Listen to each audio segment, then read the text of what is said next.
Et puis j'ai eu des moments assez spectaculaires parce que par exemple, je suis allée dans une émission de télé pour soutenir la fondation des pièces jaunes de ma prédécessrice Bernadette Chirac. Et Madame Chirac était là et je venais de sortir cet album dont vous parlez, dans lequel il y a une chanson qui s'appelle Tu es ma cam, sur laquelle j'ai changé 2 phrases parce que j'avais épousé mon mari et je ne savais pas quoi mettre à la place de ces 2 phrases. Donc Tu es ma cam, c'est la chanson d'un amour passionnel, d'un amour fou. C'est évidemment pas une chanson sur la drogue. C'est une chanson, mais il y avait des analogies que j'utilisais pour les besoins de la chanson, qui sont des malices, quoi, un petit peu dans l'écriture. Et donc le refrain disait Tu es ma cam. Et puis il disait viens donc là que je te roule, que je te fume. Donc là, la phrase, j'ai eu un peu de mal à la dire.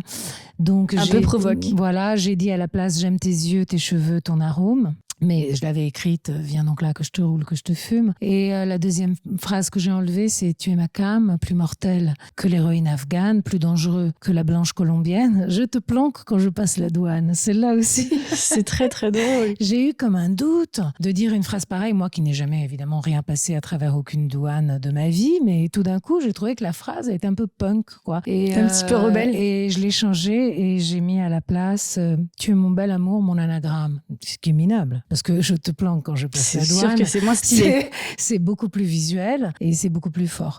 Et bien, je me suis retrouvée dans cette émission de télé où je ne sais pas pourquoi Michel Drucker a demandé à Bernadette Chirac quelle était sa chanson préférée de moi. Et je pensais qu'elle allait répondre un truc romantique. Et elle a répondu d'une voix gutturale. Tu es ma cam. Comme ça. Et j'ai eu le sentiment d'être dans un film des Monty Python. Vous êtes trop jeunes pour connaître tous, mais j'ai eu le sentiment d'être dans un moment d'absurdité comme la vie peut vous offrir, assez magique. Et donc, c'est vrai qu'il y a eu plein de moments avec cet album sympa. Mais ça venait jamais de mon mari qui, lui, je peux écrire quoi que ce soit. Il dit « Ah, c'est formidable ».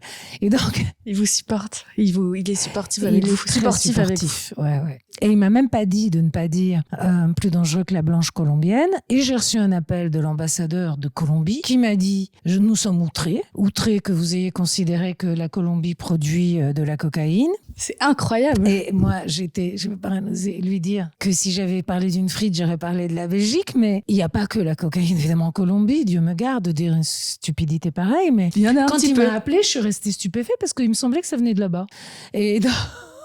Et que c'était les premières productions à cause de ce très connu trafiquant dont j'avais vu une Pablo série. Escobar. Voilà, Escobar. Et donc, je suis restée un petit peu embêtée. J'étais très embêtée d'avoir offensé un ambassadeur et éventuellement des personnes colombiennes, mon Dieu. Vous lui avez dit quoi alors à cet ambassadeur ? Que je le priais de m'excuser beaucoup.